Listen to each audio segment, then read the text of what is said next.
तो अभी हम जानेंगे कि methods and getter and setter क्या होते हैं, मतलब क्लासेस के थ्रू हम इनका कैसे यूज कर सकते हैं।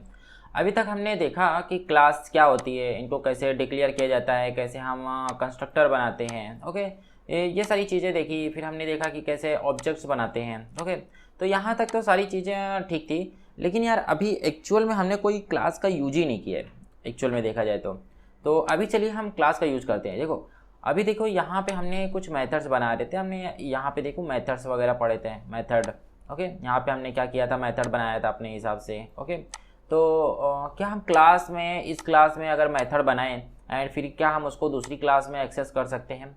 तो चलिए हम यहाँ पे एक मेथड बनाते हैं। जैसे कि यहाँ पे एक मेथड बनता है मेरा पब्लिक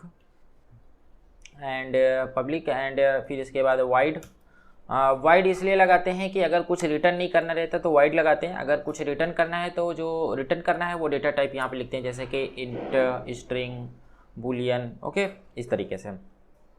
तो यह मेथड हमारा कुछ भी रिटर्न नहीं करेगा, इसलिए मैं यहाँ पे वाइड लिख रहा हूँ, public wide and show message, okay. तो ये हमारा एक मेथड बन गया। यहाँ पे हम पैरेंथेसिस रखेंगे, यहाँ पे कर्ली ब्रैकेट्स लगा दिए एंड यहाँ पे ये मेथड क्या करेगा, सिंपली यहाँ पे मैं लिखूँगा अमित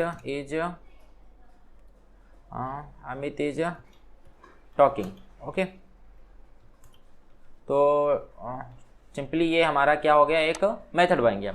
अब ये मेथड बनाया है हमने कहाँ पे, इस क्लास में।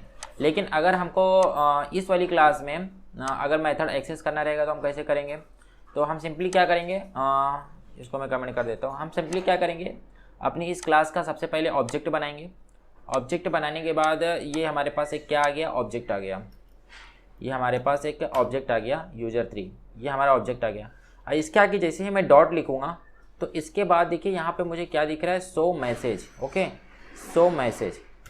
तो मतलब कि यानी जैसे ही मैंने ऑब्जेक्ट बनाया, ऑब्जेक्ट बनाने के बाद इस क्लास में जो भी मेथड्स थे, जैसे कि मेरे पास अभी फ़िलहाल एक मेथड है, तो ये मेथड मुझे क्या करने लगा, यहाँ पे शो करने लगा। इसका मतलब ये हुआ कि मैं दूसरे क्लास में जो भी हमने मेथड वगैरह बनाया है उसको मैं डायरेक्टली यहाँ पे क्या कर पा रहा हूँ, एक्सेस कर पा रहा हूँ। किसके थ्रू, ऑब्जेक्ट्स के थ्रू, ओके। ऑब्जेक्ट बना के मैं उस सारे मेथड को एक्सेस कर पा रहा हूँ। अब देखो, चलो एक्सेस तो मैंने कर लिया, अब देखो ये काम करता है कि नहीं करता है, इसको रन करके देखते हैं। ओके, अमित इज टॉकिंग, इसका मतलब कि ये काम कर रहा है क्योंकि हमने ये मेथड बनाया था और यहाँ पे हमने क्या प्रिंट किया था, अमित इज टॉकिंग, एंड ये चीज़ हमने यहाँ पे कॉल किया है तो ये भी यहाँ पे काम कर रहा है। इसका मतलब ये हुआ कि हम दूसरी क्लास में कोई भी मेथड बनाते हैं, देन हम इसको ऑब्जेक्ट बना के दूसरी क्लास में कॉल कर सकते हैं, ठीक है। तो क्या इसके अलावा हम कोई ये भी ले सकते हैं, यहाँ से कुछ वो भी ले सकते हैं, मेरा पैरामीटर से ले सकते हैं। जैसे कि यहाँ पे अमित है, हो सकता है कि अमित की जगह राहुल हो, सोहन हो, मोहन हो, इस तरीके से भी हो सकता है। तो यहाँ पे हम क्या कर सकते हैं, एक, हाँ, यहाँ पे हम कुछ वैल्यू मांग सकते हैं, जैसे कि स्ट्रिंग नेम, ओके। तो यहाँ पे हम लिख सकते हैं इस तरीके से, नेम प्लस स्टॉकिंग, ठीक है, नेम प्लस स्टॉकिंग। तो इस तरीके से हम लिख सकते हैं। तो यहाँ पे देखिए, यहाँ पे अब हमको यहाँ पे क्या देना होगा, नेम देना होगा। यहाँ पे मैंने दे दिया राहुल, ठीक है। अब यहाँ पे देखते हैं क्या होता है, ओके। यहाँ पे क्या हुआ, राहुल इज टॉकिंग। तो ये तो हो गया, लेकिन क्या हम इस तरीके से भी कर सकते हैं, जैसे कि ये हमारा है अभी, जैसे ये है, अब हमको जैसे कि अभी मान लो कि इसी चीज़ को 10 बार प्रिंट करना रहेगा, तो 10 बार मुझे क्या करना होगा, राहुल राहुल राहुल अलग अलग नेम देना पड़ेगा। तो हम क्या कुछ ऐसा कर सकते हैं कि हमको मेथड में नेम ना देना पड़े, हम कुछ ऐसा कर सकते हैं जैसे कि हमको डायरेक्टली नेम मिल जाए कंस्ट्रक्टर में। मतलब कंस्ट्रक्टर में ये जो वैल्यू ले रहे हैं, क्या हम उसको मेथड में यूज कर सकते हैं यहाँ पे, ओके। जैसे कि यहाँ पे हम ले रहे हैं नेम ले रहे हैं, एज ले रहे हैं, यूज़र का नेम ले रहे हैं, एज ले रहे हैं। तो यहाँ पे जैसे मुझे शो करना रहेगा, यहाँ पे जैसे मुझे शो करना है name is and plus name जो यूज़र का रहेगा, एंड एज इज एंड जो एज रहेगा यूज़र का, वो, ओके।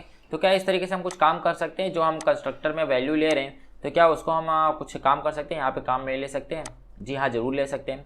तो इसके लिए हम क्या करेंगे, यहाँ पे एक लोकल वेरिएबल बनाएंगे। लोकल वेरिएबल कैसे बनाएंगे, private int age and private string name, okay. ये हमने क्या किया, दो वेरिएबल बना दिया यहाँ पे इसी क्लास का, और इसको मैंने इसका जो एक्सेस मॉडिफायर रखा है वो प्राइवेट रखा है। प्राइवेट किस लिए रखा है, क्योंकि इसका जो यूज है ना, मुझे दूसरी क्लास में इसको एक्सेस नहीं देना है, ये जो यूज है ना इसका केवल इसी क्लास में रहेगा। अब मैंने क्या किया, जब मैं कंस्ट्रक्टर में से जब भी इसका ऑब्जेक्ट बनेगा, यहाँ पे मैं ये वाला कंस्ट्रक्टर हटा देता हूँ, थोड़ा कन्फ्यूजिंग लगेगा, तो ये वाला कंस्ट्रक्टर हटा दिया, यहाँ से मैंने इसको भी हटा देता हूँ, ठीक है, ओके। तो यहाँ पे यहाँ पे देखिए ये हमारा लोकल वेरिएबल बन गया, एंड यहाँ पे हमारा कंस्ट्रक्टर है। जब भी कोई ऑब्जेक्ट बनेगा इस कंस्ट्रक्टर का यूज करके, दे मैं क्या करूँगा, जो ये वाला नेम है इस नेम को इस नेम के साथ कास्ट कर दूंगा, ठीक है। मतलब कि यानी जब भी ये नेम की जो भी वैल्यू रहेगी वो इस नेम की वैल्यू हो जाएगी, ठीक है। तो यहाँ पे मैं इसके लिए क्या करूँगा, इसके लिए लिखूँगा मैं this dot name is equal to name, okay. अब इसका मतलब क्या समझ में आया, यहाँ पे देखिए, अगर जैसे कि दिस डॉट नेम का मतलब ये हुआ कि मैं इस वाले नेम की बात कर रहा हूँ। यहाँ पे देखो दिस डॉट नेम का मतलब ये हुआ, देखो इस पर मैं जैसे ही अपना माउस लेके जाता हूँ यहाँ पे, तो देखो ये इसको हाईलाइट कर रहे हैं, एंड इस पर करता हूँ तो ये इसको हाईलाइट कर रहा है, ठीक है। तो इस तरीके से है कि दिस डॉट नेम का मतलब हुआ कि मैं इसकी बात कर रहा हूँ, एंड इस नेम ये इक्वल टू नेम मतलब ये कि मतलब इसकी वैल्यू इसके बराबर हो गई। जब भी कंस्ट्रक्टर में हमको यहाँ पे जैसे कोई भी वैल्यू दी जाएगी, जैसे यहाँ पे मैंने ये वैल्यू दिया है अमित, ओके। अभी जैसे ये वैल्यू दी गई तो ये वैल्यू किसके साथ कास्ट हो जाएगी, इसके साथ कास्ट हो जाएगी। एंड सेम उसी तरीके से this dot age is equal to age. अब इसमें देखो ऐसा कुछ ज़रूरी नहीं है कि इसका नाम आपको एज ही रखना है, इसका नाम इधर भी आपको एज रखना है, इधर आप कुछ भी रख सकते हैं, कुछ भी रख सकते हैं, जब मतलब यानी यूजर एज इस तरीके से रख दो, तो इसको आप इस तरीके से भी कर सकते हैं, यूजर एज, ठीक है। यहाँ पे केवल वैल्यू से मतलब, यहाँ पे केवल नेम से मतलब नहीं है, यहाँ पे हमको केवल वैल्यू से मतलब है कि भाई इस वेरिएबल की वैल्यू इसके साथ कास्ट कर दिया है मैंने, ठीक है, केवल इससे मतलब है। तो अब यहाँ पे मैं क्या करूँगा, फंक्शन हमारा ये है। अब फंक्शन में मैं क्या करूँगा, यहाँ डायरेक्टली यहाँ से कोई भी पैरामीटर यहाँ से मैं मांगता नहीं हूँ। यहाँ पे मैं क्या करूँगा, डायरेक्टली यहाँ पे देखिए, यहाँ पे ये नेम मैंने किसके साथ, ये देखो यहाँ पे देखो ये नेम है, ये इसके साथ हो गया, एंड ये नेम है जो वो इसके साथ हो गया। ये कैसे हुआ ये मैं आपको बता देता हूँ। यहाँ पे देखिए, जब हम अपना ऑब्जेक्ट बनाएंगे, ऑब्जेक्ट इस कंस्ट्रक्टर का यूज़ करके जब भी हम ऑब्जेक्ट बनाएंगे, ऑब्जेक्ट बनाने के बाद क्या होगा, इसमें जो यूज़र अपना नेम डाल देगा एंड एज देगा, ये दोनों नेम एज की वैल्यू इसमें सेव हो जाएगी, इसमें जब जैसे ही सेव हो जाएगी, एंड जब मैं इस फंक्शन को कॉल करूँगा, देन क्या होगा, जो ये वैल्यू सेव रहेगी वो इधर प्रिंट हो जाएगी, ठीक है। तो सिंपली इधर देखते हैं, यहाँ से मैं इसको हटाता हूँ। अभी देखो जैसे कि मैंने यहाँ पे एक यूज़र का ऑब्जेक्ट बनाया है, यूज़र 3 को हटाता हूँ यहाँ से। यहाँ पे देखिए मैंने यूज़र का ऑब्जेक्ट बनाया है, यहाँ पे अमित नाम दिया है, यहाँ पे 24 एज दिया है। अब जैसे मैं यूज़र डॉट शो मैसेज करूँगा तो ये क्या होगा, इसको मैं रन करता हूँ। यहाँ पे हो गया अमित एंड एज इज, देखो name is Amit and age is 24, ठीक है। इसी तरीके से अगर मान लो मैं एक नया ऑब्जेक्ट बनाता हूँ, user 1 and equal to new user, okay. And यहाँ पे अगर मैं नाम लिखता हूँ Rahul and age is 22, and फिर से मैं यूजर 1 डॉट शो मैसेज करता हूँ, तो देखो क्या होता है, ओके। तो यहाँ पे देखो name is Rahul, age is 22, okay. तो इस तरीके से क्या करते हैं हम लोग, फंक्शन में हम लोग जो क्लास बनाए हैं वहाँ पे कोई भी एक फंक्शन बना सकते हैं, मेथड बना सकते हैं, एंड मेथड के साथ इधर हम क्या कर सकते हैं, कास्टिंग कर सकते हैं, ओके। तो बहुत ही सिंपल है, बहुत ही ज़्यादा इसमें कुछ भी कॉम्प्लिकेटेड नहीं है, ओके। तो इस तरीके से हमने देखा। एंड यहाँ पे देखिए हमारे पास कुछ और भी चीज़ें होती हैं, जैसे कि स्टैटिक एक्सेस होता है, स्टैटिक वेरिएबल्स। जैसे कि यहाँ पे मैंने एक फंक्शन को स्टैटिक बना दिया, जैसे कि public static and wide, and यहाँ पे लिख दिया फंक्शन, कुछ भी इसका नाम रख देता हूँ, जैसे कि show message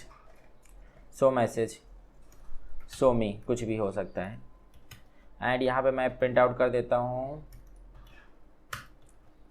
this is static method, okay. अब देखो जो इस टाइप के मेथड्स होते हैं जहाँ पे स्टैटिक नहीं लगा होता, वो ऑब्जेक्ट्स के थ्रू चलते हैं, जहाँ मतलब कि इनको एक्सेस करने के लिए यहाँ पे देखो मैंने स्टैटिक कीवर्ड का यूज़ नहीं किया है। स्टैटिक कीवर्ड का यूज़ नहीं किया है, इसका मतलब ये है कि इसको मैं केवल ऑब्जेक्ट बना के ही एक्सेस कर पाऊँगा। लेकिन जब मैं स्टैटिक कीवर्ड का यूज करता हूँ देन हमको ऑब्जेक्ट बनाने की ज़रूरत नहीं पड़ती, हम डैश को डायरेक्टली एक्सेस कर सकते हैं। तो यहाँ पे देखिए जैसे कि ये देखिए, अभी देखो यूज़र के बाद जैसे मैं डॉट लिखता हूँ देन मेरे पास देखो शो मैसेज का ऑप्शन आ रहा है, लेकिन शो मी वाला मेथड का ऑप्शन नहीं आ रहा है। क्यों नहीं आ रहा है? क्योंकि ये वाला जो मेथड होता है जहाँ पे मैंने स्टैटिक कीवर्ड का यूज किया है, ये क्या होता है, ऑब्जेक्ट्स के हिसाब से नहीं चलता, ये डायरेक्टली क्लास के नेम के हिसाब से चलता है।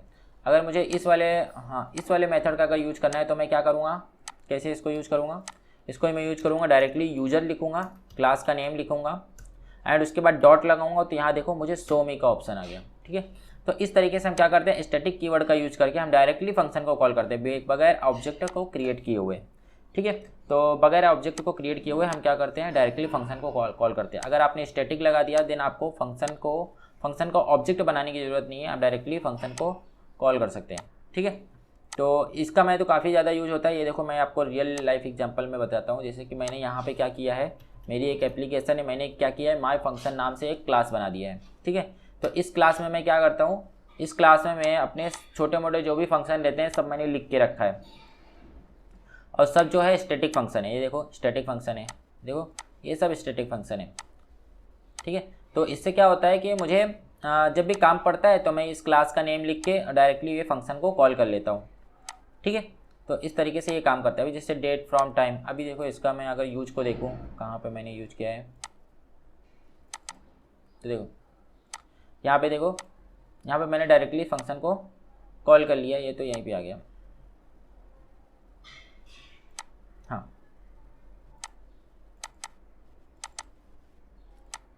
एक मिनट, चलो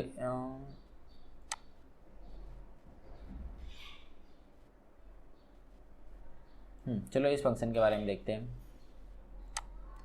हाँ देखो इसका मैंने बहुत ज़्यादा यूज़ किया। देखो यहाँ पे देखिए मैंने क्या किया है, my function dot gate current time stamp. Okay, तो डायरेक्टली मैंने क्लास के हिसाब से ही फंक्शन को कॉल कर लिया है। ओके, क्योंकि ये फंक्शन जो है हमारा क्या है, एक स्टैटिक फंक्शन है। ठीक है, इसके लिए मुझे क्या ज़रूरत नहीं है, नया ऑब्जेक्ट बनाने की ज़रूरत नहीं है। मैं डायरेक्टली फंक्शन का क्लास का नेम लिखूँगा, डॉट लगाऊंगा और मुझे ये फंक्शन मिल जाएगा, मैं डायरेक्टली इसको कॉल कर सकता हूँ। ठीक है,